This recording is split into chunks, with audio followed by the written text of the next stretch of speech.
got a lot to talk about today, so get in here. This is Jack with Cosmic Road. I talk about UFOs and the paranormal. Please hit like and subscribe and let me know what you think in the comments below.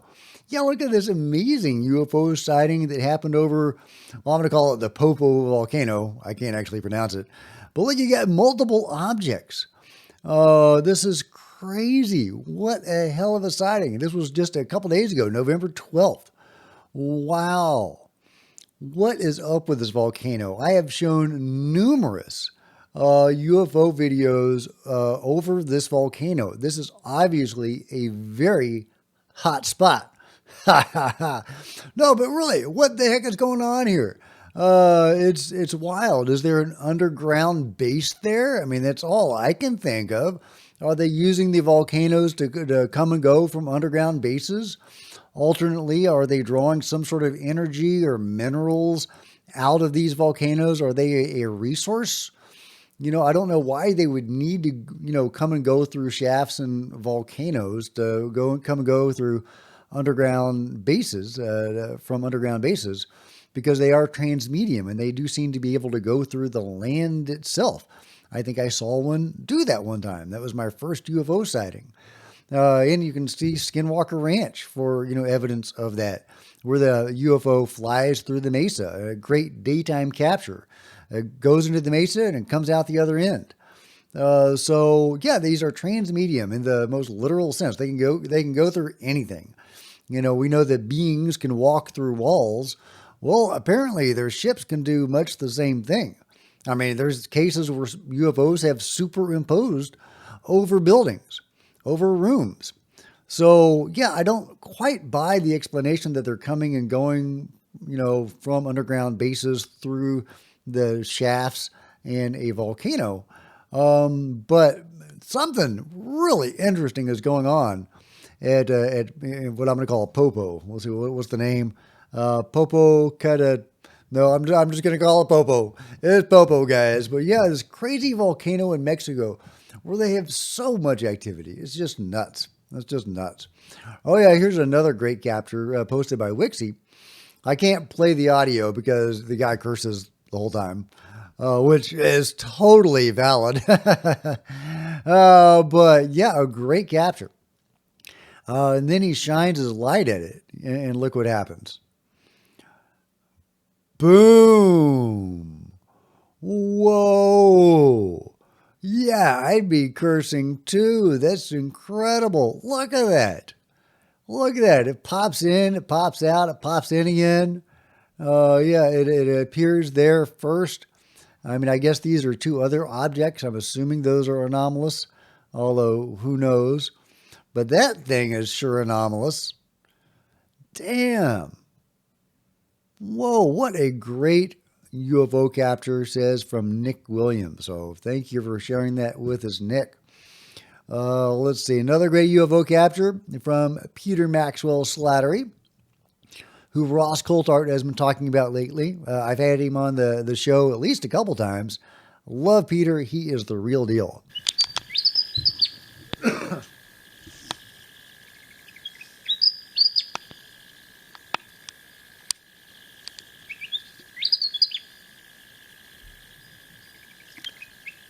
Well, looks like a beautiful day in Australia at JU Sanctuary. We got the birds twerping, and you've got the UFOs flying. Peter, much like Nick Harrison that I interviewed the other day, is one of these people that can invite these craft or beings in, and they come in. Just incredible what these guys can do and how they are so connected to the phenomenon.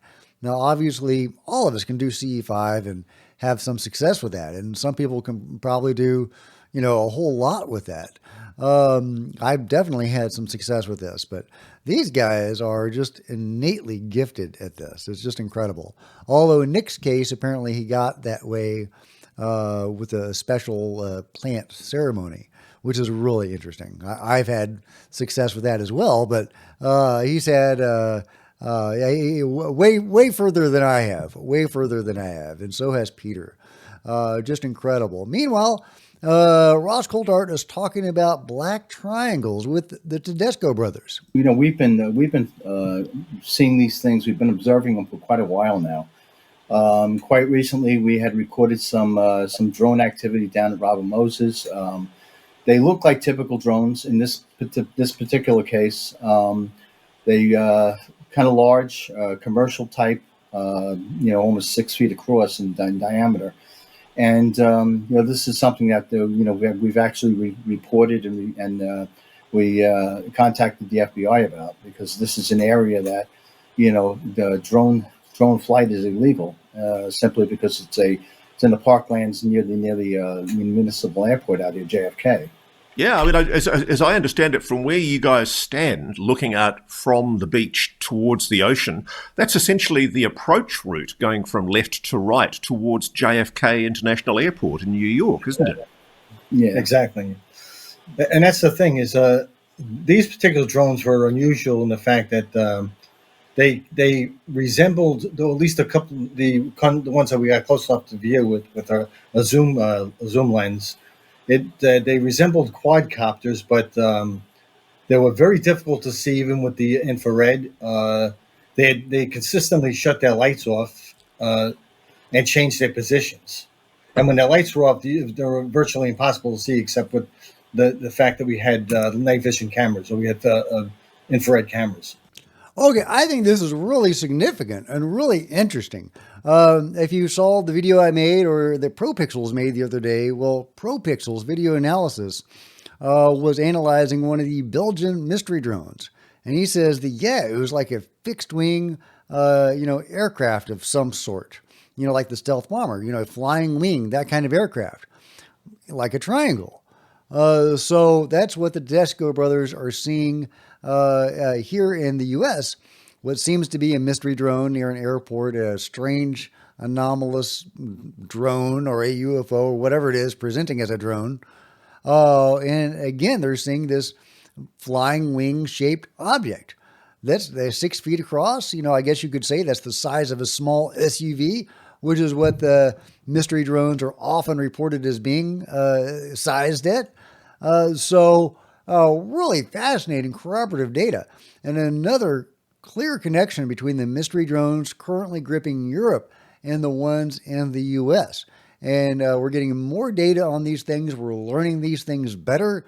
Obviously, the government knows a lot more than they're telling us. They probably, or at least some part of the government knows exactly what these things are.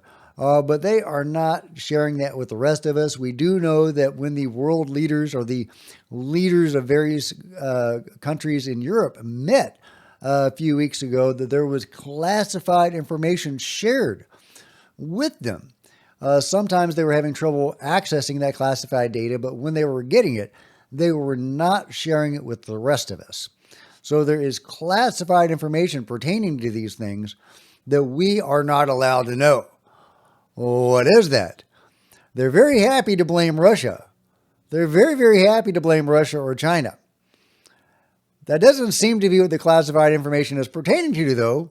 Otherwise, they probably say, yeah, it's frickin' Russia. So that's not what they're saying. Something else way more interesting is going on with the mystery drones. I wish I knew what the hell it was. It's driving me crazy, guys. I want to know what these things are. Meanwhile, check out what Anna Polina Luna has to say here. You're on the record talking about, quote, non-human life forms that could be interdimensional beings who are visiting us. Can you just explain more to people at home what that might mean?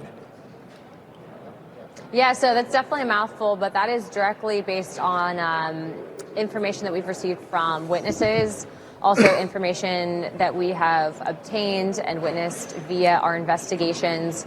There's some stuff that I can't disclose of what I have immediately seen in some of these skiffs, but what I will tell you is this is not just some crazy conspiracy theory. Obviously, there's been massive reporting, not just in the United States, but around the world.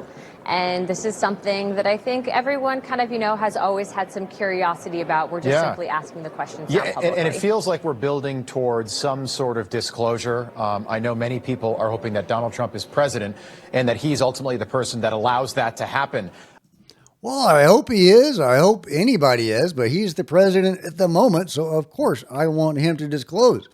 So, but I love that Anna Polina Luna says that, yeah, UFOs is not a conspiracy theory.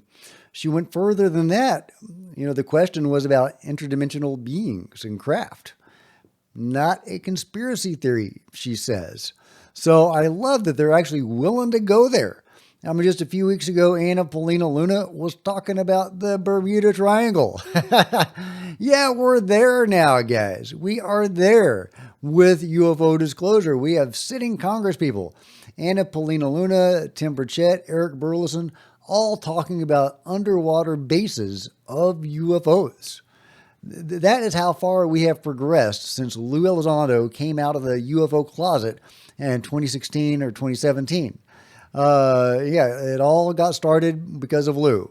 I know he gets a lot of hate lately, whatever, but he is the one that started this whole thing going. Without him, we would not be here. Anna Polina Luna and others would not be talking about this stuff. Does it feel like we're building to a disclosure, as the anchor just said? Well, man, I sure hope so. I think the steam is going. It's becoming more and more acceptable for them to talk about. They are trying again and again to get the full Monty of the UFO Disclosure Amendment passed and signed into law. So I think that one of these times it's going to work, hopefully this time. Obviously, speaking of Trump, the president can disclose anytime he wants to. Now, maybe he has other priorities, but traditionally presidents aren't real pro-disclosure, sadly, even the ones that seem to have been briefed into this. So I'm not expecting any president to provide that. Although Trump may be an outlier because, according to the Project Preserve Destiny information, he has tried to wrest some measure of control away from the Pentagon over the UFO control group. So could he do something different with it? Well, he hasn't yet, so I'm not expecting anything. But if a bill was put in front of him to disclose, brought about by an NDAA or as a standalone measure, he would probably sign it. I mean, he would kind of have to if it was the NDAA, and as a standalone measure, if it was brought to him and he didn't sign it, that would look pretty shady. So I think either way, he would have to sign it. So yeah, maybe we are building to something. Maybe we are, guys. Fingers crossed. Meanwhile, what the heck is 3i Atlas? Well, here's Angry Astronaut talking about it. Afternoon, alien enthusiasts, and welcome to another Angry Alien Bulletin. The thing that everybody is really waiting for when it comes right down to it, the NASA high-rise images still are not public, even though the government was officially reactivated. I would assume that NASA needs a little bit more time for everybody to get their ducks in the row, everybody to come back to work or whatever, but frankly, I don't think it matters very much. Regardless of what we see in these photos, unless they show us something really spectacular, like evidence that 3i Atlas's coma is enormous, 10 or 20 kilometers in diameter or something along those lines, or has a very strange, unnaturally looking morphology. In other words, unless these images show us something very bizarre, nobody's going to believe that they're legitimate. I mean, everyone's going to think that they were doctored if they turn out to be ordinary images of an ordinary comet with an ordinary nucleus. No one will believe that any of that is true. And frankly, even I might think that they've been doctored. I mean, I don't subscribe to conspiracy theories ever, really. But given the fact that these images have been hidden from the public now for well over a month, even though the high-rise website, the very website that announces photos, discoveries, etc., made by this orbiting satellite, that has remained active. That has continued to post image after image after image of Mars, images that have been captured during the time of the government shutdown. Yeah, he says he doesn't believe in conspiracy theories, but as Anna Polina Luna said, no such thing. This is not a conspiracy theory situation. And obviously NASA is part of it. I mean, Dylan Borland saw a giant UFO outside the NASA hangar at Langley. A very weird looking object, very weird looking craft. It was a big light, and then it was a triangle superimposed over it or something like that. It was really weird. Very anomalous. And his impression, based on conversations after that, was that that was not us. That was an alien or NHI vehicle. So yeah, NASA has hidden this stuff for a long time. They are actively part of it. Multiple whistleblowers have met suspicious deaths related to NASA. So the fact that they are covering up 3i Atlas makes me think there's something to it, anomalous, more than any other piece of data. I mean, honestly, right? Right? Am I crazy? Yeah. I mean, if it was just a comet, I think they would be very happy to say, they'd be very happy to come out with the images immediately without all this delaying and dragging their heels. Because like Angry Astronaut says, even if they do finally come out with something now, it's going to look sus. It's going to look sus. So yeah, let me know what you guys think about all that. Last but not least, we've got dogs on a bus, guys. Love it. Check out this dog. Just get on a bus as dogs do, I guess, right? And then, wait for it, it's all dogs. I love the doggy bus. The doggy bus is awesome. Let me know what you think about this amazing doggy bus and everything else covered today in the comments below. Like and subscribe. Hit the bell to be notified of future videos. You don't want to miss a thing. Join me on social media, Facebook and Twitter, links below. Love to see you guys there. If you want to support Cosmic Road in a bigger way, consider grabbing a coffee mug in the merch store or becoming a channel member. Channel members are rock stars, and I really appreciate you guys' support. Thank you. Meanwhile, there's plenty of other videos on the channel. I'll see you next time. This is Jack with Cosmic Road, signing out.